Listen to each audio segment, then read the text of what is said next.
Hi everyone. सो आज टाइपर का paper था। तो बहुत सारे स्टूडेंट जो भी टाइपर का पेपर दिए, तो बहुत सारे स्टूडेंट का कहना था कि सर ऑर्गेनिक पोर्शन जो था वो थोड़ा टफ था। किसी ने मुझे कहा सर फिजिकल पोर्शन टफ था। तो देखो अभी मुझे कुछ क्वेश्चंस पता चले, उस क्वेश्चंस को मैं आपको बता देता हूँ।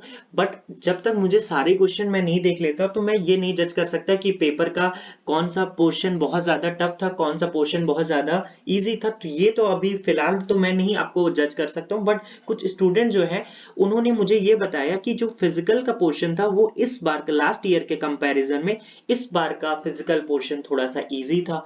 ऑर्गेनिक में जो नेम रिएक्शन और रिएजेंट का पार्ट था वो शायद कुछ टफ था। तो अभी एग्जैक्ट नहीं कह सकते। और इनऑर्गेनिक कह रहे थे कि इजी आई थी। इनऑर्गेनिक का जो पोर्शन था वो इजी था। कुछ क्वेश्चंस है मेमोरी बेस्ड, मैं आपको बताता हूं। देखो एक क्वेश्चन ये था, CH3 CH2, ये यहाँ पे बिलो द प्लेन मिथाइल दिया था और अबव द प्लेन अल्कोहल लगा हुआ था OH। और यहाँ पे उन्होंने PCC डाला था। आप सबको पता है PCC क्या करता है, अल्कोहल को ऑक्सीडाइज करता है। जनरली एल्डिहाइड में प्राइमरी अल्कोहल होता है तो उसको क्या करता है, एल्डिहाइड में सेकेंडरी अल्कोहल होता है कीटोन में। बट यहाँ पे टर्शरी अल्कोहल है, हम सब ने पढ़ा टर्शरी अल्कोहल। अगर ये कंडीशन दी होती, सपोज टर्शरी अल्कोहल ऐसा वाला होता एलाइलिक टाइप का, ये ROH, ये टर्शरी अल्कोहल है, साथ ही साथ ये कौन सा है, एलाइलिक है। तब यहाँ पे PCC डालते हैं तो वहां पे दूसरा कंडीशन होता है, वहां पे कुछ और बनता है। वहां पे ये बनता होगा, आप सबने देखा होगा, डबल बॉन्ड R। ठीक है, इस टाइप की चीज बनती होगी। लेकिन यहाँ पे ये एलाइलिक तो दिया नहीं था। बहुत सारे स्टूडेंट्स गलत में भी कर दिए होंगे। बट यहाँ पे देखो एलाइलिक दिया नहीं था। और ऑप्शन भी क्या क्या था, मैं आपको ऑप्शन दिखाता हूँ। ऑप्शन में क्या था, देखो उन्होंने क्या दे रखा था, ये C डबल बॉन्ड O ये किया था। और यहाँ पे below the plane methyl, A option ये दिया था, बी ऑप्शन में ये दिया था मिथाइल सिंपली। सी ऑप्शन क्या था कि इन्होंने यहाँ पे C डबल बॉन्ड हो, CH2 CH2 CH3। और डी ऑप्शन था नो रिएक्शन। देखो अब किसी ने क्या किया होगा कि सोचा होगा कि मे भी किसी ने, अगर उसने पढ़ा नहीं होगा तो उन्होंने क्या किया होगा, इसको मे भी शायद थोड़ा ऑक्सीडाइज वगैरह करा के कुछ बना दिया होगा। तो जनरली स्टूडेंट्स गलत कर देते हैं, या तो इसको सोच के मान के चल देते हैं, तो इस तरीके से रिएक्शन गलत हो गई। मैं आपको बता दूं टर्शरी अल्कोहल जब PCC से रिएक्ट करते हैं तो वहां पे रिएक्शन ही नहीं होती। तो इसका जो आंसर होगा वो डी होगा, नो रिएक्शन होगी। ठीक है, पहला क्वेश्चन एक ये था। एक और क्वेश्चन था, यहाँ पे बहुत अच्छा क्वेश्चन था, बहुत ज्यादा टफ नहीं था ये वाला क्वेश्चन। देखो सल्फर दिया था, यहाँ पे ऑक्सीजन ये, और यहाँ पे दिया था मेथनॉल के साथ रिएक्शन हुई थी, साथ ही साथ HCl डाला था। अगर मैं ऑप्शन की बात करूं तो ऑप्शन में यहाँ पे दिया था S, यहाँ पे ऑक्सीजन, यहाँ पे OMe। पहला ऑप्शन ये था। दूसरा ऑप्शन अगर मैं बात करूं तो दूसरा ऑप्शन यहाँ पे ऑक्सीजन लगा हुआ था, यहां से OMe दो OMe ग्रुप जुड़े थे। तीसरा ऑप्शन की बात करूं तो थर्ड ऑप्शन हमको देखने को मिला था, यहाँ पे ये ऑक्सीजन है। ठीक है, ये OMe, यहां से OMe। ठीक है, डी ऑप्शन अगर मैं बताऊं तो डी ऑप्शन था सल्फर OMe। अब देखो इसमें सिंपली क्या है, देखो सबसे पहले हमें पता है ये क्या है, ये जो पाई बॉन्ड है HCl है, तो HCl सबसे पहले प्रोटोनेट होगा। प्रोटोनेट मान लो ये H प्लस देता है, ठीक है, तो ये पाई बॉन्ड इसको अपना इलेक्ट्रॉन देगा। अब देखो दो पॉसिबिलिटी, एक यहाँ पॉजिटिव चार्ज आने की पॉसिबिलिटी, पहली फर्स्ट पॉसिबिलिटी, ठीक है, यहाँ पे भी पॉजिटिव चार्ज आने की पॉसिबिलिटी सेकंड पॉसिबिलिटी। अब आप मुझे खुद बताओ, अगर यहाँ पे पॉजिटिव चार्ज आता है तो सल्फर का जो लोन पेयर होता है वो 3p ऑर्बिटल में प्रेजेंट होता है, ऑक्सीजन का जो लोन पेयर होता है वो 2p ऑर्बिटल में प्रेजेंट होता है, और ये कार्बन के 2p ऑर्बिटल में क्या है, पॉजिटिव चार्ज है। तो क्योंकि 2p ओवरलैपिंग अच्छी होती है, तो इस वजह से जो पॉजिटिव चार्ज आएगा वो कहाँ पे आएगा, इस वाले कार्बन पे आएगा। यहां से ऐसे जुड़ा रहेगा ऑक्सीजन, ऑक्सीजन यहाँ पे क्या आएगा, पॉजिटिव चार्ज। अब उसके बाद ये ऑक्सीजन क्या करेगा, अपना लोन पेयर यहाँ पे इसको देगा, और ये क्या बना लेगा, यहाँ से सल्फर, ये oxygen, positive charge, double bond, और क्या है, ठीक है, ये बन गया। उसके बाद क्या होगा यहाँ पे, उसके बाद हमें पता है मेथनॉल है, MeOH है, तो ये ऑक्सीजन क्या करेगा, यहाँ पे इस कार्बन पे अटैक करेगा, ये पाई बॉन्ड इधर शिफ्ट हो जाएगा और हम वर्कअप करा देंगे, तो हमारा कौन सा ऑप्शन सही हो जाएगा, D option will be your correct option. तो ये एक इजी क्वेश्चन था, इसको हम ज्यादा टफ नहीं कह सकते, ठीक है। एक क्वेश्चन ये हो गया। और मैं बात करूं तो देखो एक क्वेश्चन था जिसमें पीके निकालने को आया था। तो क्वेश्चन क्या था, CH3 CH2 नाइट्रोजन मिथाइल, यहां से ये जुड़ा था, ये पहला ए और ये ए था। बी कंपाउंड जो था पिरिडीन टाइप का कंपाउंड था, नाइट्रोजन, यहां से दो मिथाइल ग्रुप लगे थे। सी ऑप्शन की बात करूं तो ऑप्शन नहीं, सी बेंजीन एंड दो मिथाइल ग्रुप लगे थे। डी की बात करूं तो ये था बेंजीन, बेंजीन से CH2NH2 जुड़ा है, ठीक है। तो देखो यहाँ क्या बनना चाहिए, सबसे पहली बात यहाँ पे आपको चेक करना है। तो देखो ये कौन सा है, ये प्राइमरी अमीन है। यहाँ का जो नाइट्रोजन का लोन पेयर है वो रेजोनेंस में इन्वॉल्व नहीं है, ठीक है, रेजोनेंस में इन्वॉल्व नहीं है। यहाँ की अगर मैं बात करूं तो इसका जो नाइट्रोजन का लोन पेयर है वो बेंजीन रिंग में इन्वॉल्व है। तो इसका जो क्या होगा, इसकी जो बेस, यहाँ पे क्वेश्चन क्या था, पीके का ऑर्डर पूछ रहा था, ठीक है, पीके का ऑर्डर। पीके बोले तो जो सबसे ज्यादा बेसिक होगा उसकी पीके वैल्यू उतनी ज्यादा होगी, तो हम बेसिक निकाल लेते कौन कितना ज्यादा बेसिक है। तो देखो सबसे पहली बात, देखो यहाँ पे सी वाला तो मेरे ख्याल से सी वाला क्या होना चाहिए, लीस्ट बेसिक होगा एमंग ऑल दिस, क्योंकि सी वाले कंडीशन में क्या है कि जो नाइट्रोजन का लोन पेयर है वो बेंजीन रिंग में डीलोकलाइजेशन में इन्वॉल्व है। बट ए बी सी में हम देखेंगे तो ऐसा नहीं, क्योंकि यहाँ पे पिरिडीन का जो लोन पेयर प्रेजेंट होता है ये sp2 हाइब्रिड ऑर्बिटल में होता है, जो कि इन्वॉल्व नहीं होता रेजोनेंस में, ठीक है। देखो सी तो सबसे लास्ट हो जाएगा पीके में। अब देखो ए बचा, बी बचा और डी बचा। ए बी डी में अगर हम कंपेयर करें तो ए बी डी में देखो डी क्या है, प्राइमरी है। आप सबने पढ़ा होगा जो हम अमीन का बेसिसिटी ऑर्डर निकालते हैं तो सबसे ज्यादा secondary, then primary, then tertiary होता है। तो यहाँ पे अगर मैं बात करूं ये कैसा है, टर्शरी है, ये प्राइमरी है, ये कैसा है, ये कैसा है, ये भी देखो आप, ये सेकेंडरी है। तो यहाँ पे अगर मैं बात करूं तो सबसे ज्यादा प्राइमरी होगा तो सबसे ज्यादा डी हो जाएगा। अब इसकी बात करूं मैं तो ये जो नाइट्रोजन का लोन पेयर है ये sp3 ऑर्बिटल में, यहाँ पे sp2। अब sp3 और sp2 में कौन सा जो लोन पेयर होगा वो ज्यादा इलेक्ट्रोनेगेटिव होगा, है ना। तो sp3 में s कैरेक्टर कितना है, यहाँ पे 25% है, यहाँ पे s कैरेक्टर कितना है 33% है। तो s character increases, electronegativity increases, तो इस नाइट्रोजन की इलेक्ट्रोनेगेटिविटी इस नाइट्रोजन के कंपैरिजन में कम होगी, तो इसका जो लोन पेयर होगा वो इजीली डोनेट कर सकता है, वो इजीली डोनेट कर सकता है इसके कंपैरिजन में। तो सबसे ज्यादा किसका हो जाएगा, सबसे ज्यादा डी हो गया। अब डी, ए और बी में अगर हम कंपैरिजन करें तो ए देन बी देन सी, तो ये इसका हो जाएगा ऑर्डर, फाइनल ऑर्डर, ठीक है। एक क्वेश्चन ये हो गया। और अगर मैं कुछ और क्वेश्चन आपको डिस्कस करता हूं, देखना यहां पे दिया था ये अल्कोहल था बिलो द प्लेन और यहाँ पे जो अल्कोहल लगा था वो अबव द प्लेन था। साथ ही साथ इसी में ऐसा ये था, ये अबव द प्लेन था और इधर ये बिलो द प्लेन, ये ए है और ये बी है। पूछा था A and B are, A and B are. तो पहला ऑप्शन जो दिया था उन्होंने, पहला ऑप्शन था इनैंशियोमर, ठीक है। दूसरा ऑप्शन दिया था डायस्टीरियोमर, डायस्टीरियोमर। तीसरा दिया था identical, identical and chiral, identical and chiral. चौथा ऑप्शन जो था वो दिया था आइडेंटिकल एंड अकायरल।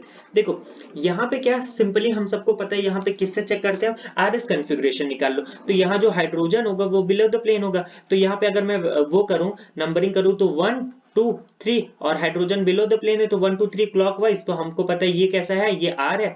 यहाँ पे अगर आप करके देखो तो ये क्या हो जाएगा, हाइड्रोजन कैसा है, अबव द प्लेन है, हाइड्रोजन अबव द प्लेन है। तो यहाँ पे 1 2 3, 1 2 3 कैसा है, क्लॉकवाइज है। क्लॉकवाइज में अगर ये अबव द प्लेन हाइड्रोजन होता है तो ये भी आर, तो ये आर और आर हो गया। यहाँ पे अगर आप चेक करोगे तो ये एस आएगा, ये भी एस आएगा, ये आर आर एस एस में कन्वर्ट हो रहा है, तो ये क्या हो जाएगा हमारा इनैंशियोमर। तो यहाँ ये क्वेश्चन तो हम सिंपल ही कह सकते हैं, इसमें कोई ज्यादा टफनेस तो थी नहीं। यहाँ से आप केवल आर एस कॉन्फ़िगरेशन से निकाल के चेक कर सकते थे, ठीक।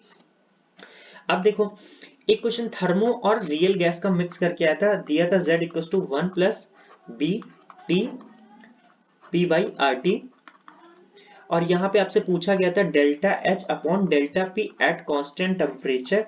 यहाँ पे इसकी आपकी वैल्यू निकालनी थी। देखो अगर आपने थर्मो अच्छे से पढ़ा होगा, बहुत सारे स्टूडेंट्स, देखो अगर आप टाइफर का पेपर देने गए हो तो टाइफर में ऑलमोस्ट कहते हैं कि फिजिकल पोर्शन थोड़ा टफ आता है, बट टफ आता है ये हम कह सकते हैं क्योंकि कई सालों का पेपर एनालिसिस करने के बाद लोग कहते हैं। तो ये थर्मो का क्वेश्चन ये भी थोड़ा टफ ही था, मैं इसको थोड़ा टफ कहूंगा, लेकिन जो स्टूडेंट्स अगर पढ़ के गए होंगे थर्मो का वो कर लिए होंगे, उनके लिए ज्यादा टफ नहीं होगा।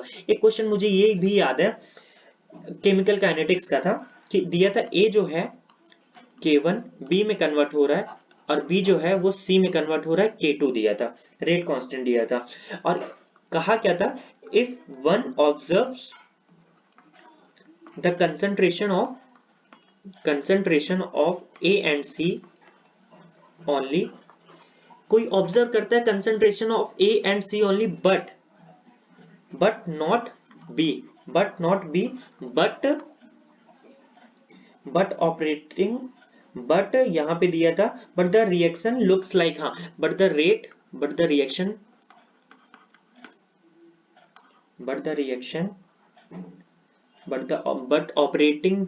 reaction looks like,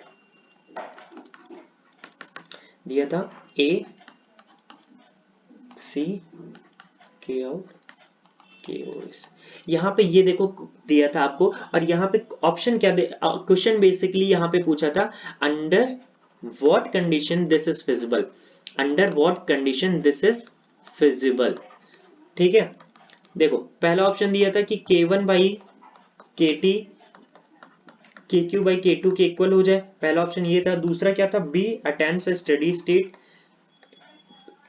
steady state. अब देखो ये जो क्वेश्चन था ये वही करा होगा जो केमिकल काइनेटिक्स को अच्छे से पढ़ के गया होगा, केमिकल काइनेटिक्स का ये एक अच्छा क्वेश्चन था। ठीक है, थर्ड ऑप्शन दिया था the reaction is not possible, तो ये क्वेश्चन जो था ये थोड़ा ट्रिकी क्वेश्चन था, ये वही स्टूडेंट्स करे होंगे जिनको क्या हुआ होगा, जिन्होंने केमिकल काइनेटिक्स को अच्छे से पढ़ रखा था। एक और क्वेश्चन मुझे याद आ रहा है, उसमें दिया था sine HX and cos HX का आपको कर्व बताना था, नीचे 4 ऑप्शन दिए थे, एग्जैक्ट ऑप्शन तो मुझे नहीं याद है, तो ये भी जिन्होंने थोड़ा सा बेसिक मैथमेटिक्स का जिनको आइडिया होगा तो वो ये क्वेश्चन कर लिए होंगे।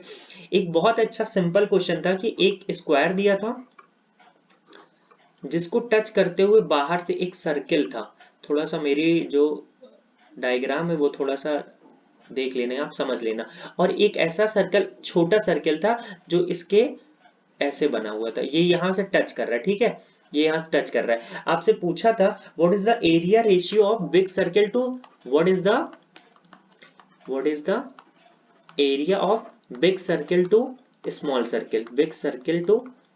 सर्कल, तो यहाँ पे सिंपल क्वेश्चन था, बहुत ज्यादा कुछ टफ नहीं था। यहाँ पे देखो अगर मैं स्मॉल वाले सर्कल की बात करूं, अगर मैं यहाँ से इसका रेडियस r मानता हूं, ठीक है r मानता हूं, तो इसका जो डायमीटर है वो कितना हो जाएगा, 2r हो जाएगा। इसका जो ये 2r, ये जो सर्कल है इसका डायमीटर 2r हो गया। अब क्योंकि ये पूरा स्क्वायर के मिडिल पोर्शन, स्क्वायर के ये इसको टच कर रहा है इन दोनों पोर्शन का, तो स्क्वायर का ये क्या हो जाएगा, लेंथ हो जाएगा। स्क्वायर का लेंथ मैं मान ले रहा हूं सपोज a है, तो a इक्वल टू 2r, ये स्मॉल सर्किल के लिए हो गया। अगर मैं बिग सर्किल का देखूं, बहुत ही ध्यान से अगर आप देखो, अब मुझे यहाँ पे स्क्वायर की क्या पता चल चुकी है, लेंथ पता चल चुकी है। ठीक है, अब बिग सर्कल देखो, अगर मैं इसका डायगोनल देखता हूँ, ये वाला पोर्शन, तो डायगोनल हमें स्क्वायर का अगर निकालना होगा तो डायगोनल क्या है, ये पाइथागोरस थ्योरम से आप निकाल लोगे तो क्या आएगा, अंडर रूट ए स्क्वायर प्लस ए स्क्वायर। ठीक है, अंडर रूट ए स्क्वायर प्लस ए स्क्वायर, इसको आप कैलकुलेट करोगे तो ये क्या हो जाएगा, 2a square, under root 2a हो जाएगा। अब देखो ये क्या है, स्क्वायर का डायगोनल है। एक चीज और हम देख रहे हैं कि ये जो स्क्वायर का डायगोनल है, ये बड़े वाले बिग सर्किल का क्या है, डायमीटर है, बिग सर्किल का डायमीटर। बिग सर्किल का डायमीटर अगर 2r मैं मान रहा हूं, तो बिग सर्किल का जो 2r है वो किसके इक्वल हो जाएगा, रूट 2a। रूट 2a क्या है, डायगोनल है किसका, स्क्वायर का। ठीक है, यहां से अगर मैं स्मॉल सर्किल का रेडियस निकालूं तो r इक्वल टू कितना आ जाएगा, a/2, यहां से अगर मैं इसका r निकालूं तो r कितना आ जाएगा, √2/2 a, तो √2 से इधर कैंसिल हो जाएगा, ये हो जाएगा a/√2। ठीक है, अब देखो, अब हमें क्या निकालना है, एरिया निकालना है। एरिया ऑफ, मैं बिग सर्किल की निकालता हूं पहले, एरिया ऑफ बिग सर्किल की। बहुत सिंपल क्वेश्चन था, ज्यादा टफ नहीं था। एरिया ऑफ बिग सर्किल हमें क्या पता है, पाई आर स्क्वायर होता है। तो देखो पाई आर की वैल्यू कितनी है, a/√2, तो a/√2 का स्क्वायर तो कितना हो जाएगा, पाई a square upon 2। Area of small circle निकाल लो, एरिया ऑफ स्मॉल सर्किल, तो स्मॉल सर्किल की अगर मैं बात करूं तो स्मॉल सर्किल में क्या होगा कि पाई ए स्क्वायर जनरली होता है पाई आर स्क्वायर। आर की यहाँ पे क्या कर दो, आप वैल्यू रख दो, आर की क्या कर दो, वैल्यू रख दो। तो आर के वैल्यू में क्या होगा, यहाँ पे हम क्या पुट करेंगे, आर की वैल्यू a/2 है, तो पाई a/2 का होल स्क्वायर, तो यहाँ पे क्या हो जाएगा, पाई a स्क्वायर अपॉन 4 हो जाएगा। अब big circle to small circle का रेशियो निकालना है, तो ये क्या हो जाएगा, पाई a स्क्वायर बाई 2, यहाँ पे क्या हो जाएगा, पाई ये वैल्यू मैं रख रहा हूँ, पाई a स्क्वायर बाई 4, तो पाई a स्क्वायर से पाई a स्क्वायर कैंसिल, यहाँ पे क्या आ जाएगा 4/2, तो 2 से ये गया, तो यहाँ पे क्या आ जाएगा 2:1। इसका जो आंसर होगा वो क्या होगा, 2:1। तो ये बहुत ही सिंपल जनरल मैथमेटिक्स का क्वेश्चन था, बहुत ज्यादा टफ नहीं कहेंगे इसको हम। ठीक है, एक और क्वेश्चन देखो, उसका आया था इनऑर्गेनिक से, मैं बता रहा हूँ। यहाँ पे आपको दिया था 4 कॉम्प्लेक्स, जिसमें से आपको क्या बताना था, पैरामैग्नेटिक प्रॉपर्टी बतानी थी, कौन सा डायमैग्नेटिक है, कौन सा पैरामैग्नेटिक है। तो जनरली मैं इसको कराऊंगा नहीं, आप खुद कर लोगे, इसमें कुछ बहुत बड़ी वाली चीज नहीं थी। NiCu का होल 4 Cr CO का होल 5। सिंपली देखो, कार्बोनिल CO पे कोई चार्ज नहीं है, कोई चार्ज नहीं होता, तो यहाँ Fe के कौन से स्टेट में रहेगा, 0 स्टेट में है। यहाँ पे वेलिडियम, ये भी 0 स्टेट, ये भी 0। यहाँ सबका आप क्या निकाल लो, आप सबका वो निकाल लो, इलेक्ट्रॉनिक किसमें कितने इलेक्ट्रॉन है। पैरामैग्नेटिक बिहेवियर पूछा था, तो आप बता सकते हो कि यहाँ पे पैरामैग्नेटिक कौन सा होगा। पैरामैग्नेटिक कॉम्प्लेक्स का ऐसा एग्जैक्ट क्वेश्चन मुझे याद नहीं आ रहा है, बट ऐसे कुछ पूछा था पैरामैग्नेटिक से रिलेटेड। तो देखो, आपका पेपर जैसा भी हुआ, अभी आप बिल्कुल टेंशन लेने की जरूरत नहीं है। अभी आप चिल रहो, जो भी होगा हम देख लेंगे बाद में। अभी इतना मत सोचो कि सर मेरा खराब हो गया पेपर, क्योंकि अभी एक स्टूडेंट्स ने मुझसे बात हो रही थी, तो उसने बता रहा था कि सर मेरा पेपर शायद थोड़ा सा, उसको ऑर्गेनिक पोर्शन बहुत ज्यादा टफ लग गया था। देखो होता है कुछ लोगों को, जैसे अगर मैं अपनी पर्सनल बात करूं तो मुझे फिजिकल अच्छी लगती है, तो मैं फिजिकल को ज्यादा प्रायोरिटी दूंगा, तो ऑर्गेनिक में भी मेरे से थोड़ी बहुत गलत हो सकती है। तो ये सब चीजें होती, कोई टेंशन लेने की जरूरत नहीं, चिल रहो, रिलैक्स रहो। अगर आपका पेपर नहीं भी अच्छा हो रहा है, कोई टेंशन लेने की जरूरत नहीं, अभी हमारे पास बहुत सारी अपॉर्चुनिटी होगी, और जिसका अच्छा हुआ है उसके लिए तो बहुत अच्छी बात है, आपका अच्छा हुआ है तो वो भी बहुत अच्छी बात है। ठीक है, इस टाइप के क्वेश्चंस थे। अभी आप देखो, अगर पर्सनली मुझे जज कर रहा हूँ पेपर, तो मैं अभी जज नहीं कर सकता हूँ कि कौन सा पोर्शन कैसा टफ था, इजी था, बिल्कुल नहीं जज कर सकता हूँ जब तक मैं पूरा पेपर एनालाइज ना कर सकूं। ये कुछ मुझे स्टूडेंट्स ने क्वेश्चन बताए थे, जो मैं आप कुछ और स्टूडेंट्स के लिए डिस्कस कर दे रहा हूँ। ठीक है, आई थिंक इतना सफिशियंट है, तो अभी ज्यादा टेंशन लेने की जरूरत नहीं है। सब आराम से चिल रहो, रिलैक्स रहो आज। और अगर पेपर थोड़ा आपको लग रहा है कि नहीं सही हुआ, चाहे सही हुआ हो चाहे नहीं हुआ हो, लेकिन फिर भी आपको पढ़ते रहना है, और भी जो एग्जाम्स फर्दर आपको देने हैं उसके लिए आप पढ़ते रहिए। आज का दिन आराम से चिल रहो, रिलैक्स होके आराम से अपना जो भी करना हो करो, बट कल से वापस से अपने स्टडी पे फिर से फोकस कर जाओ। आज के पेपर में जो भी आपको एनालिसिस लगा हो कि आपका पोर्शन वीक था या टफ था, जो भी आपको लग रहा होगा वो पोर्शन, उस पोर्शन पे ज्यादा ध्यान दो। किसी को कोई और डाउट होता है तो मुझसे पूछ सकते हो आप कमेंट सेक्शन में भी, और व्हाट्सएप ग्रुप का डिस्क्रिप्शन में लिंक भी मिल जाएगा। ठीक है, थैंक यू सो मच।